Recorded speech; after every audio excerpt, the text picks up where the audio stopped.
안녕하세요. 김성남입니다. 최근 한 국내 신문 사설에서 20대가 사용할 디지털 제품을 30대가 기획하고 40, 50대 팀장을 거쳐 60대 아날로그 사장이 결정하는 구조로는 기업들이 급변하는 시장 환경을 만족시킬 수 없다는 내용을 읽었습니다. 조직 문화가 고리타분하고 활력이 없다는 얘기인데요. 실제 유럽의 직원 설문 전문 기업 에펙토리 인터내셔널이 2013년 국가별 조직 활력도 조사 시에 한국은 조사 대상 52개국 중 51위를 차지했습니다. 직원 몰입을 생각하기 이전에 우선 직원들을 알아야 합니다. 20대 중반에서 30대 중반의 직장인들은 과연 어떤 사람들일까요? 정보통신정책연구원은 1979년에서 92년 사이에 출생한 이들을 에코 세대로 칭했는데, 이들은 베이비붐 세대의 자녀들로서 인터넷 환경에서 자란 첫 세대이지만 88만 원 세대, N포 세대 등의 표현에서 시사하듯 미래에 대한 불안과 치열한 경쟁 끝에 직장에 들어온 청년들입니다. 그렇다면 이런 젊은 세대들은 어떤 여건이 갖추어질 때 업무에 더 몰입을 할까요? 지난 2015년 5월 한 글로벌 컨설팅 회사는 신세대들의 몰입 동인을 따로 조사한 결과 5가지 중요한 요인을 찾아냈습니다. 신뢰할 수 있는 경영진을 꼽는 것은 기성세대와 다르지 않습니다. 하지만 다른 4가지를 보면 공통적인 특징이 떠오릅니다. 바로 자신의 가치에 대한 중시입니다. 조직 내에서 존중받고 이 일을 통해 성취감을 느끼고 싶어합니다. 인텔리전스 그룹의 조사에 따르면 밀레니얼 세대로 불리는 미국 신세대의 72%는 자기 스스로의 상사이기를 원하며 79%는 만약 상사가 꼭 있어야 한다면 코치나 멘토의 역할을 해줬으면 좋겠다고 응답을 했습니다. 세계 가치관 조사협회의 최근 연구도 새로운 아이디어를 생각해내고 자기 방법대로 행동하는 것이 중요하다고 응답을 한 청년이 74%에 달했습니다. 젊은 세대들은 다른 어떤 세대들보다 이 일을 통한 성장과 학습에 목말라 하고 칭찬과 인정을 필요로 한다는 것을 알 수 있습니다. 이직에 대해서도 기성세대들과는 달리 어느 정도 경력이 쌓이면 2, 3년 간격으로 직장을 옮기는 경우가 많습니다. 그런데 우리 조직의 현실은 아직 젊은 세대들이 원하는 동기 요인을 충분히 제공하지 못하고 있다고 생각이 됩니다. 그 가장 큰 장애 요인은 바로 젊은 직원들을 왜소하게 만드는 위계구조와 직급 중심의 문화입니다. 이런 현상은 회의나 보고 과정에서 전형적으로 드러납니다. 하지만 조직의 구조나 일하는 문화를 하루아침에 바꾸기란 여간 어렵지 않습니다. 그럼에도 불구하고 큰 돈이 들지 않고 작은 노력만으로도 젊은 세대 직원들의 몰입도를 높이는 방법들이 있습니다. 첫째, 성과와 행동에 대한 기대를 명확하게 알려줘야 합니다. 과거에는 상사가 알려주지 않아도 눈치껏 행동을 했지만 요즘 젊은 직원들은 나이 든 상사의 생각을 잘 읽지 못합니다. 이 정도는 기본적으로 알겠지 라고 짐작하지 말고 어떤 업무를 언제까지 어느 정도 수준으로 완수해야 되고 조직 내에서 에티켓은 어떻게 지켜야 하는지를 설명해 줘야 합니다. 비주얼한 예시를 보여주면 더 좋습니다. 예를 들어 드레스 코드도 비즈니스 캐주얼이라고 글로 표현하기보다는 사진으로 찍어서 보여주는 것이 더 효과적일 것입니다. 두 번째, 도전적인 과제를 부여합니다. 도전적 과제는 자신감을 높임으로써 동기를 강화합니다.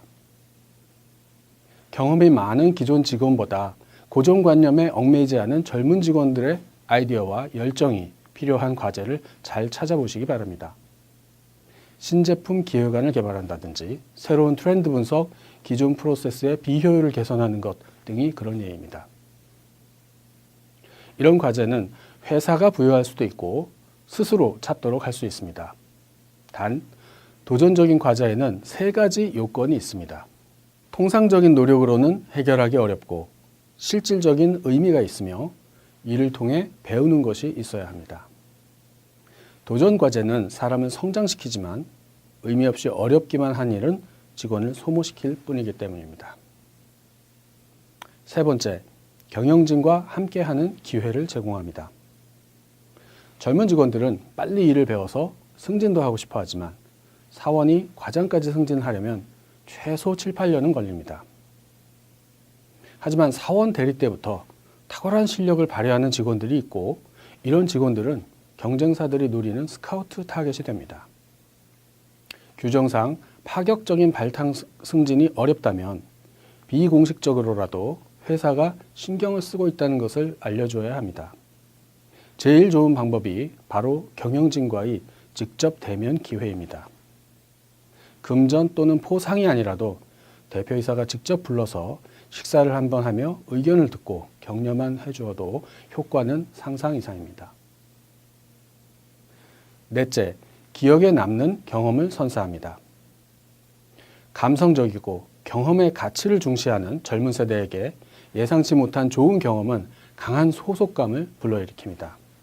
특히 중요한 것이 출근 첫날입니다. 심리학 연구에 의하면 사람은 맨 처음과 맨 마지막의 경험을 제일 잘 기억하기 때문입니다. 예를 들어 출근 첫날 창업주의 동상 옆에서 사진을 찍고 이를 페이스북에 올리는 것이죠. 선배 직원들이 미리 나와 출근하는 신입 직원을 위해 박수를 쳐주는 것은 어떨까요? 저는 대학원 졸업 후에 첫 출근 날 회사의 가장 중요한 고객사 프레젠테이션에 배석했을 때의 그 떨리는 기억이 아직도 생생합니다. 인류학 관점에서 이런 것들을 통과 의례라고 하는데 직원들의 잠재의식 깊숙한 곳에 자리 잡게 됩니다. 다섯 번째로 입사 3에서 5년 차 직원에 관심을 기울입니다. 제 경험으로는 통상 입사 3에서 5년 차 직원들이 몰입도가 가장 낮습니다. 취업 경쟁을 뚫고 갓 입사한 신입들은 뽑아준 데 대한 감사의 마음이 있고 아직 조직에 대한 관점이 형성되기 전이기 때문에 낙관적입니다. 하지만 3년 차쯤 되면 성과 압박이 커지고 조직 문제도 눈에 보이는데 3, 5년 차 대리급들은 경쟁 기업이 경력직으로 가장 뽑고 싶어하는 층입니다. 20% 정도 높은 연봉만 제시해도 흔들리기가 쉽습니다. 따라서 우려할 만한 상황이 발생하기 몇 달 전부터 직원들에 대한 밀착 관리를 할 필요가 있습니다. 평소 에너지 레벨을 눈여겨보고 식사나 면담 등을 통해 업무, 직장 내 관계, 커리어 등 때문에 고민은 없는지 살펴보는 것입니다. 이런 작은 관심과 배려가 젊은 직원들의 몰입이 떨어지고 퇴사를 결심하는 그런 위험을 낮출 수 있습니다. 여섯 번째, 멘토링 프로그램을 운영합니다. 멘토는 때로는 친구처럼 때로는 선배처럼 조직 내에서 터놓고 고민을 얘기하고 도움을 받을 수 있는 사람입니다. 직원들은 업무와 교육을 통해 기본적으로 역량을 키우지만 공식적인 제도나 상사가 채워주지 못하는 욕구가 분명 있습니다. 특히 경력에 대한 고민, 조직 내의 관계, 사람과의 갈등 같은 것들은 몰입에 영향을 주지만 상사와 직접 얘기하기는 어렵습니다. 실제 멘토링에 참여했던 직원들이 경력 개발에 대한 만족감과 정서적 몰입은 높고 이직 의사는 낮다는 연구가 많습니다. 물론 모든 멘토가 다 좋지는 않을 것입니다. 멘토링이 잘 되기 위해 제일 중요한 것은 멘토의 경청하는 태도입니다. 멘티의 고민을 가치 판단 없이 잘 들어준 후에 자신의 경험을 바탕으로 스토리 방식으로 조언해 준다면 고민 해결에 큰 도움이 될 수 있습니다. 일곱 번째, 주니어 보드를 운영할 수 있습니다. 멘토링이 젊은 직원들의 개인적 차원의 욕구에 대한 대응 방안이라고 한다면 조직 차원의 접근은 바로 주니어 보드 프로그램이라고 할 수 있습니다. 여기서 보드는 보드 오브 디렉터스, 즉 이사회를 말하는데요. 여기에 주니어를 붙여 젊은 직원들이 가상 이사회라는 의미로 씁니다. 과장급 이하 직원들을 임명해 중요한 안건이나 문제를 토의하고 제안하도록 하고 그 결과를 경영진에 전달하는 것입니다.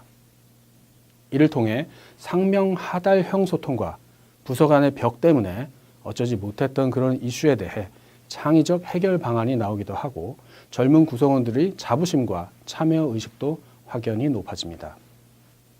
유기체는 새로운 세포가 생기고 기존 세포는 사멸하는 과정을 통해 그 생명을 이어갑니다. 기업 조직도 마찬가지입니다.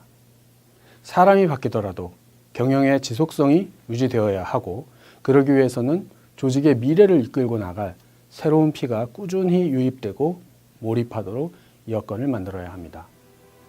오늘 하루 여러분의 조직 안에서 젊은 직원들이 열정과 패기를 갖고 일하도록 하는 방법을 생각해 보시는 것은 어떨까요? 감사합니다.